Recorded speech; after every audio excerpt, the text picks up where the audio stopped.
Taste the Daily.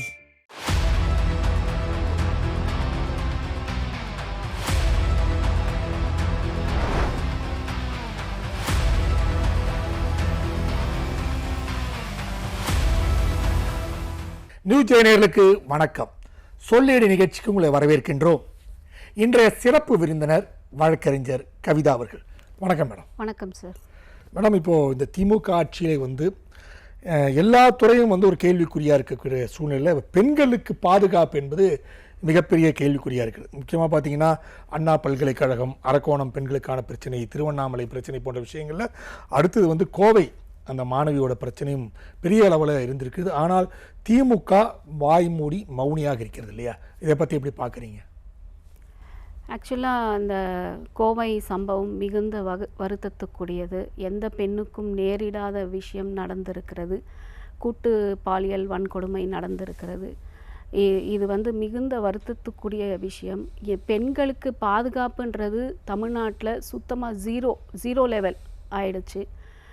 முதல்வர் மூச்சுக்கு மூச்சு பெண்கள் தான் தமிழ்நாட்டின் கண்கள், அவர்களின் வளர்ச்சிக்காக தான் இந்த திமுக அரசு பாடுபடுகிறது, அவர்களுக்கு 1000 ரூபாய் கொடுக்குறோம், அவங்களுக்கு ஃப்ரீ பஸ்ஸு கொடுக்குறோம், ஃப்ரீயாக பெண்கள் பயணிக்கிறதுக்கான பஸ்ஸு கொடுக்குறோம், பெண்கள்லாம் என்னை பார்த்து அப்பா அப்பான்னு கூப்பிட்றாங்க. என்ன எங்கே போயிட்டுருக்கோம்? ஒரு சாதாரணமான பெண்ணுக்கு சாதாரணமான நடந்து போகிற இடத்துலையும் பாதுகாப்பு இல்லை. இப்போ திருவள்ளூரில் ஒரு சம்பவம் நடந்துச்சு. இந்த விஷயம் எல்லா சமூக வலைதளத்திலும் என்ன சொல்கிறாங்கன்னா 10 மணிக்கு அந்த பொண்ணு அங்கே இருக்குது அப்படின்ற மாதிரி பேச்சு அடிபடுது.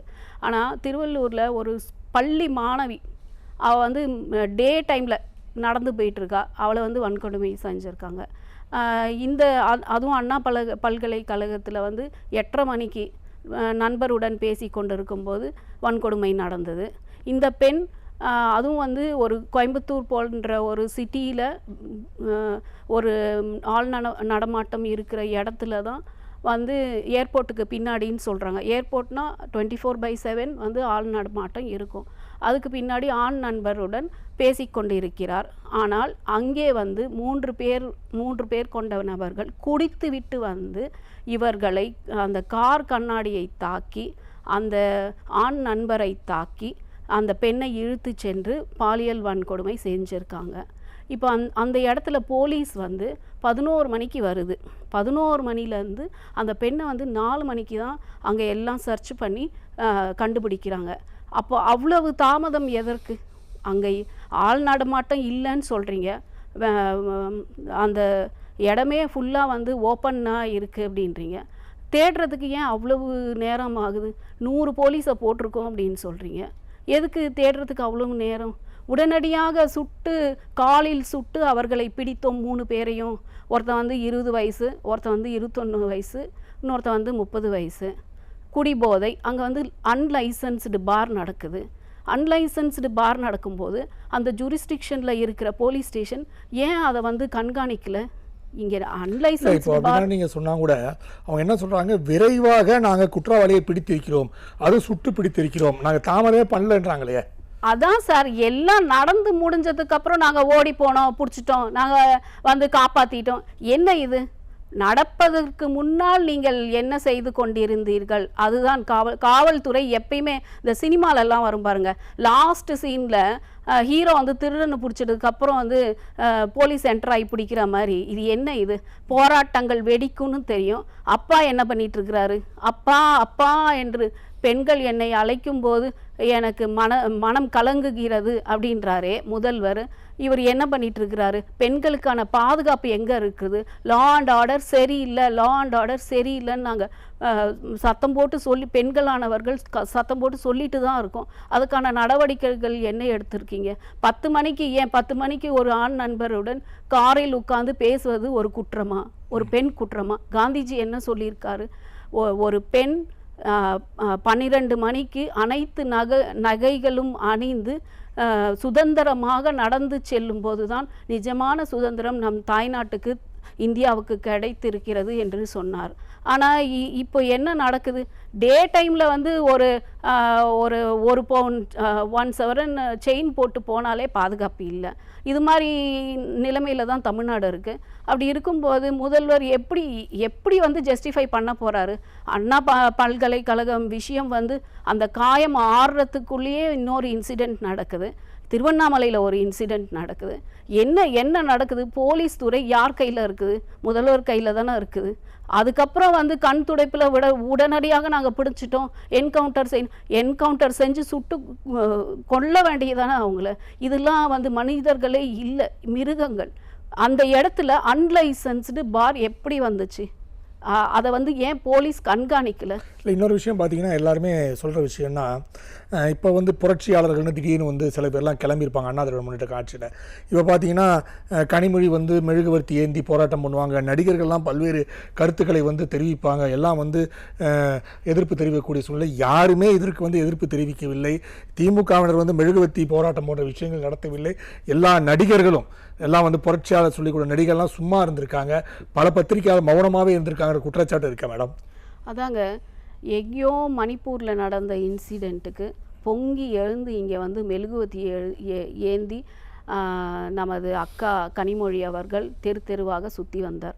இப்போ இந்த இன்சிடெண்ட் அவங்களோட ஆட்சியில் பெண்கள் நாட்டின் கண்கள் என்ற தமிழ்நாட்டில் நடந்துட்டு இருக்குது.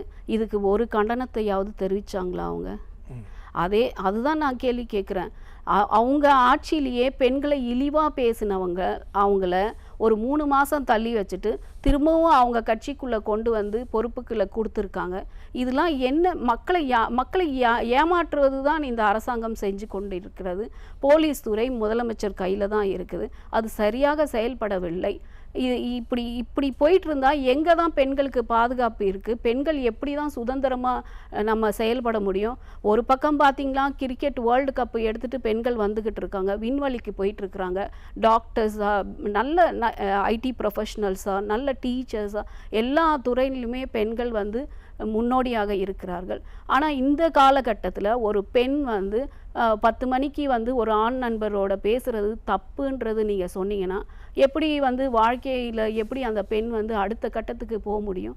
அது மட்டுமே இல்லைங்க, திமுக அரசு என்ன சொல்லுது? நாங்கள் பெரியார் கொள்கையை சார்ந்தவர்கள், எங்கள் பெண் முன்னேற்றம், பெண் பாதுகாப்பு, பெண் சுதந்திரம் தான் முன்னேற்றம் தான் முக்கியமானது என்று பெரியார் கொள்கையை பேசுகிறவங்க அப்படின்னு சொல்கிறீங்களே.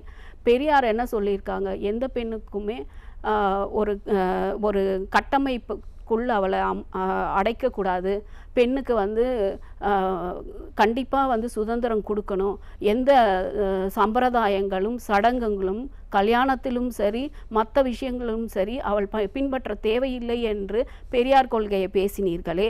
இப்போது எப்படி 10 மணிக்கு அந்த பொண்ணு அங்கே என்ன பண்ணிட்டு இருக்குன்னு எப்படி நீங்கள் கேள்வி கேட்கலாம்? அப்போ நீங்கள் உங்கள் கொள்கையெல்லாம் விட்டுட்டீங்களா? நாங்கள் வந்து கலாச்சாரம் முக்கியம், பெண்களுக்கு அதுவும் ஒரு பாடத்தில் இருக்கணும், நம் கலாச்சாரம், நம் தர்மம், நம் இந்து தர்மம் வேல்யூஸை சொல்லி கொடுங்க அப்படின்னு தான் நம்ம வந்து ஸ்கூலில் வந்து கேட்டுக்கிட்டு இருக்கோம். நீங்கள் முற்போக்குவாதிகள் எல்லாம் வந்து அக்செப்ட் பண்ணுவோம், பெண் உரிமை, பெண் பாதுகாப்பு, பெண் முன்னேற்றம் அப்படின்னு வேறு இந்த பேச்செல்லாம் இருக்கும்போதும் கூட பார்த்தீங்கன்னா இன்னொரு விஷயம் பார்த்தீங்கன்னா போலீஸாரே ஒத்துக்கொள்ளுகிற விஷயம் என்னென்னா போதைப் பொருள் நடமாட்டம் அதிகமாக இருந்திருக்கு. அந்த இடத்துல பார்த்தீங்கன்னா மதுபான கடை வந்து எந்தவித கட்டுப்பாடும் இல்லாமல் இருக்குன்னு சொல்லியிருக்காங்க. ஆனால் இன்னொரு விஷயம் பார்த்தீங்கன்னா அங்கே ஒரு கடையும் கூட அடித்து உடைச்சிருக்காங்க இந்த சம்பவத்திற்கு பிறகு. ஆனால் பார்த்தீங்கன்னா அவங்க என்ன சொல்கிறாங்கன்னா 3 வேளையும் அங்கே நாங்கள் ரோந்து போகிறோம், போலீஸு 3 வேளையும் வந்து அங்கே இரவுகளில் வந்து அதிகமான பாதுகாப்போடு இருக்கோம்னு சொல்கிறாங்க. இந்த சம்பவம் நடக்கிறதுக்கு சில சில மணித்துளிகளுக்கு முன்னாடி தான் போலீஸ் வந்துட்டு போயிருக்காங்க. ஆனால் அதே இடத்துல பக்கத்தில் ஒரு 10-20 அடியில் ஒரு மதுபான கடை நடைபெற்று கொண்டிருக்கிறது. அதாவது லைசன்ஸ் இல்லாமல் தனியார் ஒன்று விற்று கொண்டிருக்கிறார். அங்கிருந்து மதுவை அருந்தக்கூடிய விஷயமெல்லாம் இருக்குது. ஸோ காவல்துறை இந்த இடத்துல ஒரு மிகப்பெரிய ஒரு ஓட்டையை ஏற்படுத்தியிருக்காங்கன்னு சொல்லலாம் இல்லையா? கண்டிப்பாங்க. அன்லைசன்ஸ்டு பார் அங்கே வந்து நடைபெற்று கொண்டு இருக்கிறது. அது காவல்துறைக்கும் தெரியாமலாம் இருக்காது, கண்டிப்பாக தெரிஞ்சிருக்கும். ஆனால் அங்கே வந்து 4 வருஷத்துக்கு முன்னாடியே ஏற்கனவே ஒரு பார் இருந்திருக்கு. பொதுமக்கள்லாம் அந்த பாரை மூடணும்னு ஆர்ப்பாட்டம் போராட்டம் செய்ததுனால அந்த பாரை மூடிட்டாங்க. ஆனால் மூடினது போல் மூடிவிட்டு பின்பக்கம் அந்த பார் வந்து இயங்கி கொண்டு தான் இருக்கிறது. அங்கே வந்து மதுபானம் விற்கப்படுகிறது. கண்டிப்பாக அந்த பீளமேடு காவல்துறைக்கு தெரியும் அங்கே என்ன நடக்கிறது அப்படின்னு. ஒரு 9:30 மணிக்கு அந்த இடத்துல ஒரு கார் போகுதுன்னா போலீஸ் பேட்ரோல் என்ன பண்ணிட்டு இருக்கு? நைட் பேட்ரோல் இருக்கும் இல்லையா, நைட் பேட்ரோலிங். அது ஏன் வந்து அந்த இடத்துல வந்து அந்த அந்த நபர்களுக்கு தெரிவிக்கல, இங்கெல்லாம் நிற்கக்கூடாது வண்டி இந்த நேரத்துலன்னு தெரிவிச்சிருக்கலாம் இல்லையா? அது கூட தெரிவிக்கல அப்படின்னா என்ன போலீஸ் பாதுகாப்பு? நாங்கள் பிடிச்சிட்டோம், சுட்டு பிடித்தோம், என்கவுண்டரில் பிடித்தோம், எதுக்கு? எல்லாம் முடிஞ்சதுக்கப்புறம் இப்போ அந்த பாதிக்கப்பட்ட பெண்ணை பற்றி யோசித்து பாருங்கள். அது வந்து நம்ம இன்னைக்கு பேசுவோம், இவங்க இன்னைக்கு பேசுவாங்க, நாளைக்கு வேற ஒரு விஷயம் வரும். அது ஆனால் அந்த பெண்ணுக்கு 3 பேர் கொண்ட பாலியல் வன்கொடுமை லைஃப் லாங் அந்த பெண் நடைப்பிணமாக தான் வாழ முடியுமே தவிர்த்து இந்த விஷயத்தை எண்ணி எண்ணி ஏங்கி ஏங்கி கலங்கி நின்று கொண்டு தான் இருப்பாள். ஏன்னா அவள் வந்து ஒரு இளம் பெண், காலேஜ் படிக்கிற காலேஜ் ஸ்டூடெண்ட்ஸ். அந்த பெண்ணோட வாழ்க்கை இப்போ வீணாக போயிருச்சு. இப்போ இவங்க என்ன பண்ண போகிறாங்க? அரசாங்கம் என்ன காம்பன்சேஷன் கொடுக்க போதா? இப்போ அந்த காலேஜுக்கே அந்த பெண்ணு திரும்பி போக முடியுமா? எல்லாம் வந்து ஒரு சிம்பத்தியோடு பார்ப்பாங்க. இல்லைனா இது வந்து இந்த மாதிரி தான் ஆயிருக்கு இதுக்குன்னு பேசுவாங்களா? பேச மாட்டாங்க. சொசைட்டினா இப்படி தான் இருக்கும் சார். ஸோ அந்த மாதிரி இருக்கும்போது அந்த பெண் வாழ்க்கையே போயிருச்சு இல்லையா? அந்த பெண்ணோட வாழ்க்கையை யார் திருப்பி தருவா? அதை கேளுங்க, அதை சொல்லுங்கள். கண்டிப்பாக. இன்னொரு விஷயம் பார்த்தீங்கன்னா, இது போன்ற சம்பவங்கள் நடந்துபட்டுருக்கும் போது மனித உறுப்பு திருட்டு, இந்த கிட்னி திருட்டு வந்து பார்த்திங்கன்னா ஒரு பெரிய லெவலில் நாமக்கல் போன்ற பகுதிகளில் நடைபெற்றது. அளவுக்கு திமுக சட்டமன்ற உறுப்பினரோட குடும்ப ஹாஸ்பிட்டல் தான் இதுக்கெல்லாம் முக்கிய காரணம்னு சொல்லப்பட்ட சூழ்நிலை. இப்போ நீதிமன்றத்துக்கு அந்த வழக்கு சென்ற போது எந்த விதமான ஆவணத்தையும் திமுக அரசாங்கத்தால் சமர்க்கப்படாமல் இருக்கிறது குற்றச்சாட்டு இருக்கேன் மேடம். அது திமுக அரசில் இருக்கும் ஒரு MLA, member of legislative assembly திரு கதிரவன், அவரோட ஹாஸ்பிட்டலில் நடந்திருக்குன்னு சொல்கிறாங்க. அவர் என்ன சொல்கிறாருன்னா, பப்ளிக் மீட்டிங்கில் வந்து என்ன ஓப்பனாக ஸ்டேட்மெண்ட் கொடுக்குறாரு. என்னோட ரோல்ஸ் ராய்ஸ் காரோட விலை 14.5 கோடி. நான் இந்த மாதிரி திருட்டு செய்யணும்னா ஒரு திருட்டுக்கு 2 லட்சம் ரூபாய் அவரே கணக்கு தராரு. 2 லட்சம் ரூபாய் அப்படின்னா எத்தனை நான் கிட்னியை வந்து திருடி இருக்கணும்? எப்போ நான் திருடுறது? எப்போ இன்னொரு ரோல்ஸ் ராய்ஸ்? இதெல்லாம் வெக்கக்கேடு சார். அந்த எம்எல்ஏவை உடனடியாக கூப்பிட்டு கண்டிக்க கூட இந்த அரசுக்கு திறன் இல்லைன்னா அப்புறம் என்ன அப்பா என்ன? மேடம், வழக்கறிஞர் முறையில் நான் கேட்குறேன். இப்போ இந்த நீதிமன்றத்தில் வந்து சரியான ஆவணங்களை சமர்ப்பிக்காத காரணத்தால் இந்த வழக்கு எப்படி இருக்கும்னு நினைக்கிறீங்க நீங்கள்? சரியான ஆவணங்கள் சமர்ப்பிக்கலைன்னா இப்போ என்ன ஆகும்? திருடன் வந்து தப்பிச்சு ஓடிடுவான். சரியான ஆவணங்கள் கொடுத்தா தானே இதுதான் தவறு நடந்திருக்கு, இந்த தவறுக்கான இந்த தண்டனை. இப்போ ஃபார் எக்ஸாம்பிள் இந்த பாலியல் வன்கொடுமை நடந்திருக்கு, பிஎன்எஸ் செக்ஷன் 80 கேங் ரேப்பு, அதில் 20 இயர்ஸ் கடுங்காவல் தண்டனை இருக்குது. அப்படி இல்லைன்னா ஆயுள் தண்டனை கொடுக்கலாம். அந்த மாதிரி ஆயுள் தண்டனை வாழ்நாள் முழுவதும் சிறையில் அடைந்து சாக வேண்டியது தான். அந்த மாதிரி ஒரு கடும் ரிகரஸ் பனிஷ்மெண்ட் இருக்குது.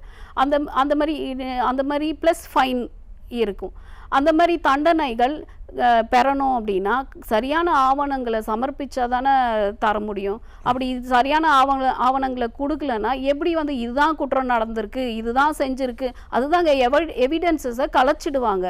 அதுக்கு தான் முதலேருந்து சொல்கிறது, எவிடன்சஸ் இந்த திமுக அரசு ஈஸியாக கலைத்துவிடும். அதனால் உடனடியாக இது நீதிமன்றத்துக்கு முன் வைக்க வேண்டும், உடனடியாக இந்த குற்றங்களுக்கு தீர்ப்பு வழங்க வேண்டும் அப்படின்னு நம்ம கேட்டுக்கிறதே அதுக்கு தான்.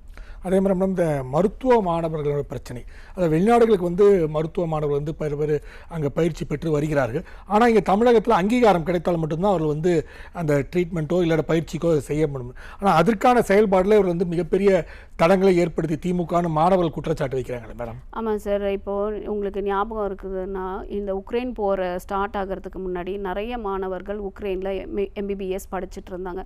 ஏன் இந்த மாணவர்கள்லாம் வெளிநாட்டுக்கு போகிறாங்க அப்படின்னா, இங்கே வந்து ஓரளவுக்கு நல்ல ஸ்கோர் எடுத்திருப்பாங்க.